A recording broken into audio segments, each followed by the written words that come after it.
Welcome back to the aftermath. A more longer match review, to put it. If you haven't watched the aftermath already, I started it when we faced Chelsea because there's other topics. Sometimes you need to talk about West Ham and need a longer review of the week kind of thing. And there's other topics to talk about as well as the game, including a certain person that was meant to be returning, and another twist has turned into that. And there wasn't any better times to really talk about it other than today. Obviously, Liverpool 3, West Ham United 1. Liverpool lined up in a 4-3-3 with Alisson, Joe Gomez, Joel Matip, Virgil van Dijk and Robertson at the back. Szoboszlai, McAllister and Jones in midfield, Salah, Nunez and Jota. Salah, Nunez and Diaz in the front three. We was in the diamond / 4-2-3-1 kind of thing, same that we did against City.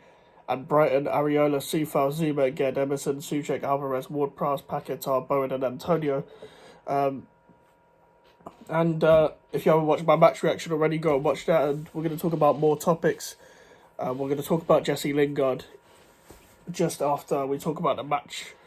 And make sure to leave a like and subscribe if you are new. We're on the road to 200 subscribers.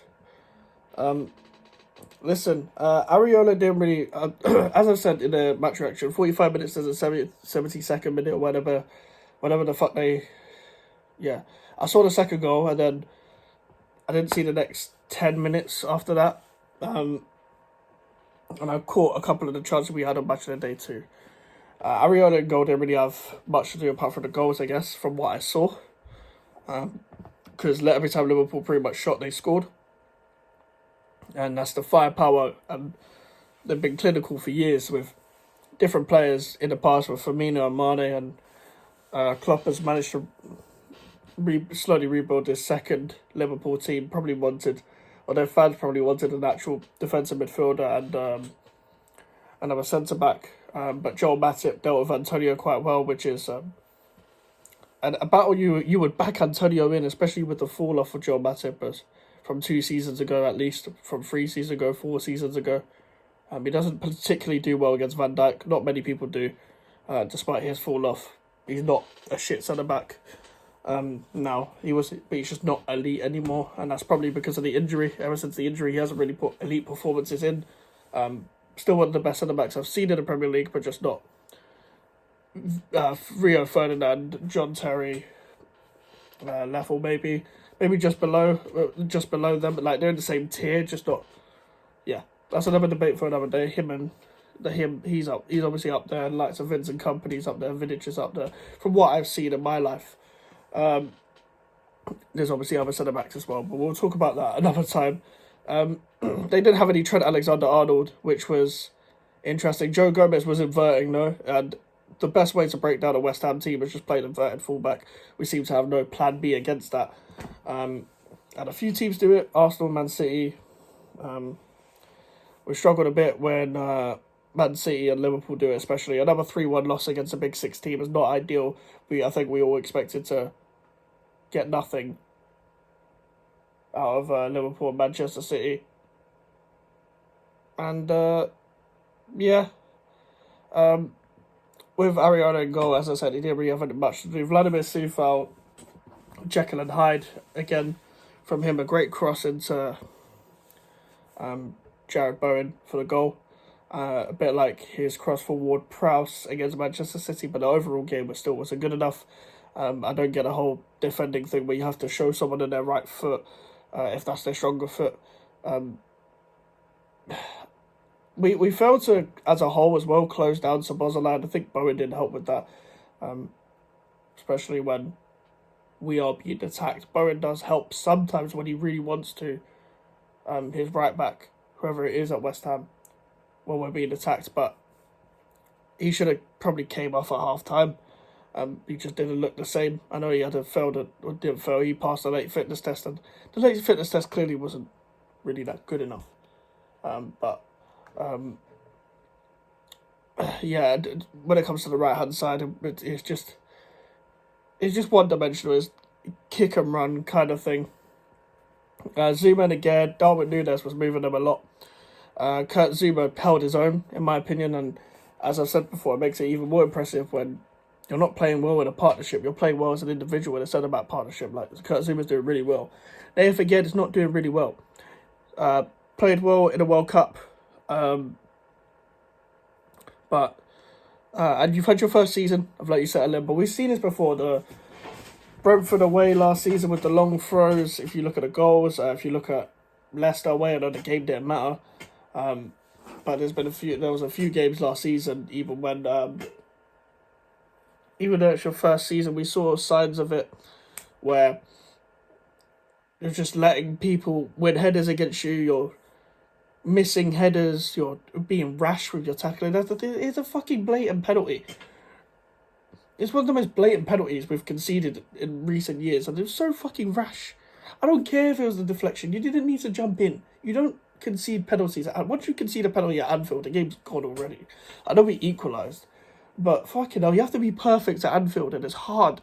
Anfield is not just a humbler. It's not just a fucking, like, it's not just in your normal stadium. This stadium will destroy you. And it destroyed us again. How many times are we going to get destroyed at Anfield? A lot of teams get destroyed at Anfield, even Man City. But that's not the point, really. You want to be the team that goes and ends the whole Anfield streak kind of thing, because you'd be braver. Be like what Brentford do. But I won't fault them too much on that. But as I said, Nathan again, just such a poor start. And I don't care about left foot balance. Just get Mavropanos in the team. Just get defenders that can defend. Everyone can play out quite well. Even Zuma, even though he looks injured fucking all the time, he can play out. Not Sufo. Sufo can't play out. But even someone like Thomas Suchek, he stepped up. Someone like Thomas Suchek stepped up. He putting tackles in and winning the ball high up the pitch. Just winning headers like he should be doing.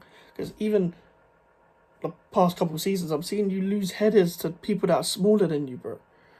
But he really improved it. That was probably his best performance of the season, and he's warranted his place. I don't think he should start long term, Thomas Suchek, but he's warranted his place.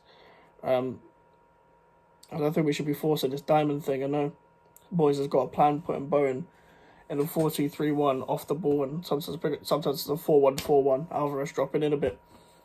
But at the same time, like, I don't think we should be forcing this. You've got three people that can play on the left. Well, I say three. Four else can't really play on the left, and his substitute appearance was not that good. The way he shoots is just not that good. It's very rare you'll get an Alkmaar goal. The goal he scored against Alkmaar. The guy cannot shoot to save his life. If you see Fornals in the past at Anfield, against Liverpool, you can shoot. So yeah, you can put a goal in sometimes. But when anyone in this team is through on goal, I just sit down. I've been in the situation so many times at the London Stadium where I'm sitting down, I'm letting everyone stand up where the 1v1, because I know what's going to happen. We're going to miss. We're not clinical. We've never been clinical. But you have to be clinical at Anfield. And Mikel Antonio, obviously the chat is always going to come back to bite him. I don't know what I just said there. But when you do a podcast, the chat will always come back to bite you because you're chatting publicly. This was not the game to be chatting publicly. Especially when you put out a performance like that. You're missing sitters, man. You gotta put that header on target at least, surely.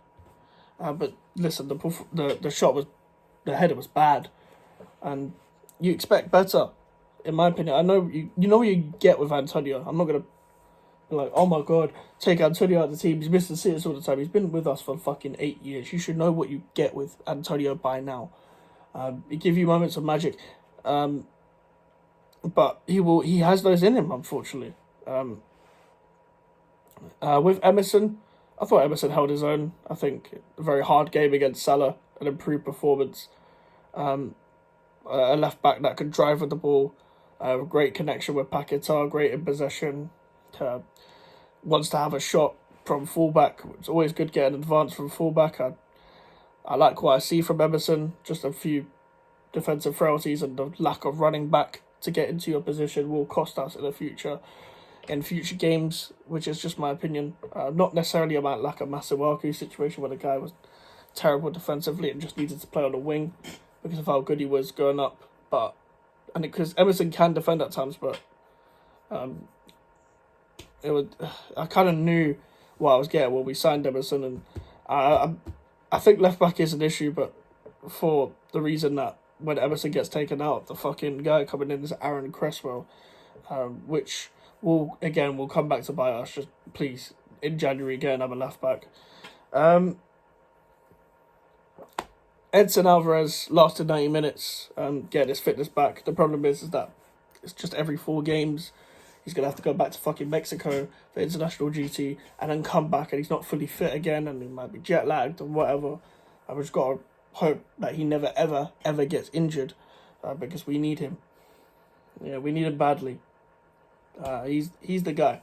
He's the guy. I'm very happy that we signed him. I'm not gonna overgas him first season, but he's the guy in our midfield that holds everything together. You saw it even in the Europa League game. They're asking Ward-Prowse to just be the deepest guy in that game. I would happily play Alvarez every game that we need him to, just not against Lincoln in a week, but every game that we need to play him,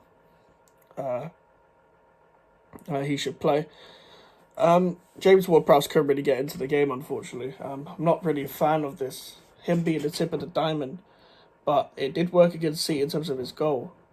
I just don't think he should be playing that advanced. I think he should be playing just as a normal 8, normal box-to-box midfielder. But I think Souček's playing that role. I would actually swap Ward-Prowse and Souček the way both they're playing, because I would rather Souček running into the box, even though it worked with Ward-Prowse. Souček's more threatening from the box.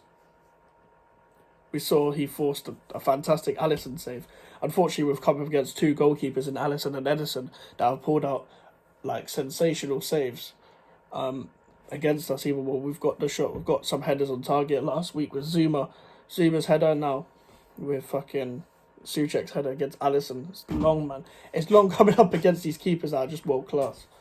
And I know Ederson comes into question when it comes to shot stopping and all that, but if he's a keeper, he knows how to fucking shot stop. If you don't know how to shot stop, you shouldn't be a keeper. Don't really give a fuck about your distribution. Alisson could do it all. Alisson's probably the best keeper in the league, probably the best keeper in the world at the moment, from what I see. Maybe Courtois and Oblak have some things to say about that. I don't watch La Liga enough, so maybe I shouldn't say best goalkeeper in the world, but you'll be top 3 probably. Jared Bowen again, as I said, probably should have come off and put Kudus on a lot. We've got people like Cornet coming from the bench. We need to put him on. I don't think Moyes ever going to fucking play him. I think he's going to go in January. This is what kind of happens with these kind of players. They just, I don't know what it is, but we're going to miss out on my fucking fastest player, and he's going to leave. And luckily we had a good performance in the left side of the diamond from Lucas Paquetá. Some even Liverpool fans are gassing him, saying, get him to my club. Thank fuck he didn't go to City. Thank fuck that whole betting thing came into case, because it was just nerve-wracking just having the fact that after Rice was gone, Paquetá would also go. And we only had him for 1 year, and it's just fucking sad that it was even a consideration of taking that offer of 85 million. He's now going to have a release clause of 85 million. So if he has another amazing season, I'm sure someone will pay it. And let's enjoy him while he's here, because special player, man, special player. Probably will never be in that conversation where it's like Payet with the Streets Won't Forget, even though he was only there for a season and a half. And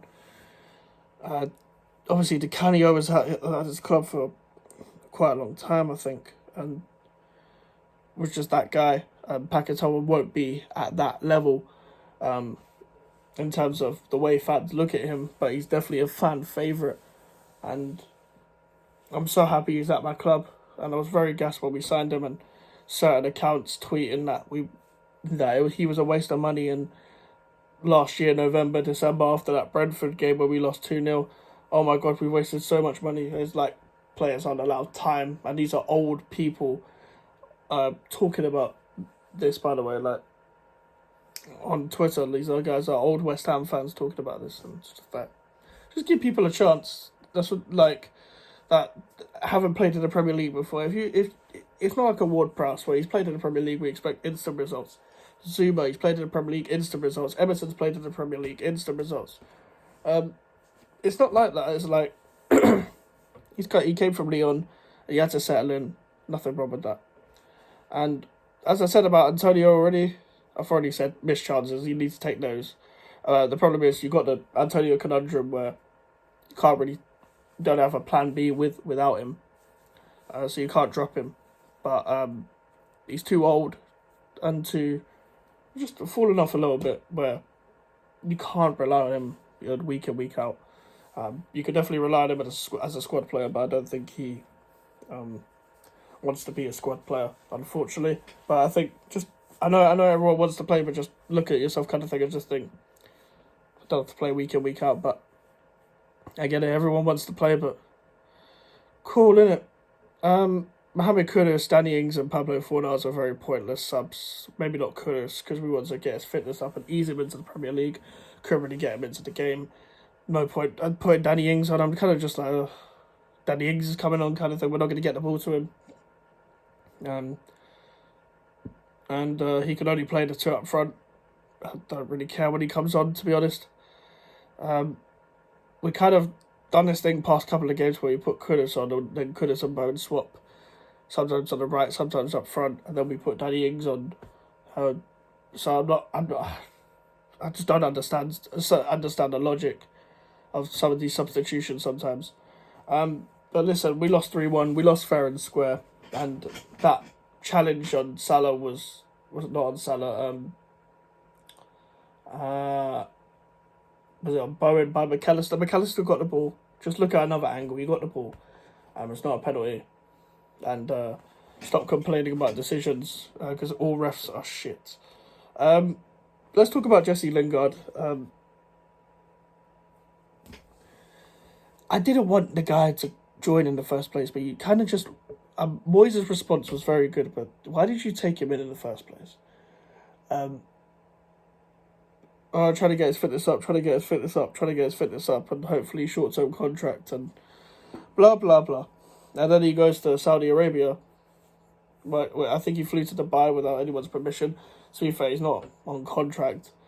But I think they should know that Lingard doesn't really have much respect for West Ham United. Respects his teammates and all that stuff about trying to revive something with the fans. And we know what he's like. We saw what he was like last time. With the move to Forest, he took it for the money. I have nothing wrong with people, with players, especially going for the money. But just admit, you went for the money. And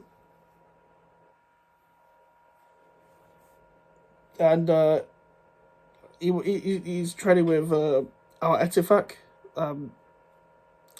Steven Gerrard's team.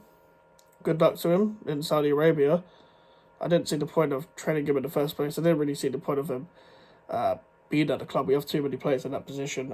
Moyes even said it himself, we don't need a player like that. He has no problem with it, but you clearly wanted to sign him again.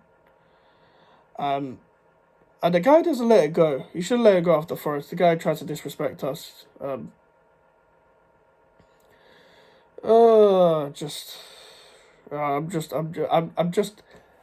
didn't really understand. I was just like, okay, he's gone to Saudi Arabia. Like, he doesn't really care about football. He just wants to use what he can in front of him. And people will defend him. I felt the love at Forest. Of course you did. Of course you felt the love at Forest. They wanted to fly you everywhere. And how did that work out? Make the career decision. How about that? The reason why we were like, yeah, sign it now. Well, yeah, obviously, we don't want to fucking dwell on it, do we?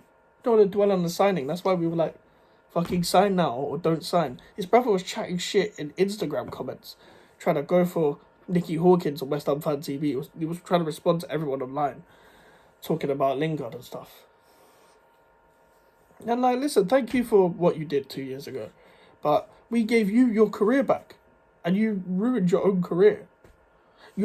Jesse Lingard seems like a nice guy. Seems like a great personality on things. This isn't abuse.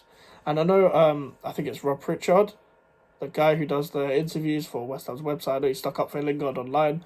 Just don't look online. You work for the club. You can't say anything bad. You can't criticise anything. Just don't look online. Because your opinions are not going to be taken seriously when you're on the payroll at the club. You're working inside the club. Simple as. And listen, that's my problem with everything to do with the whole Lingard thing. So listen, I don't know what you guys think in the comments, but let me know your thoughts. Make sure to like and subscribe if you want to. Social media is over in the description if you want to follow me. The email for the inquiries. I'll see you guys later. Goodbye.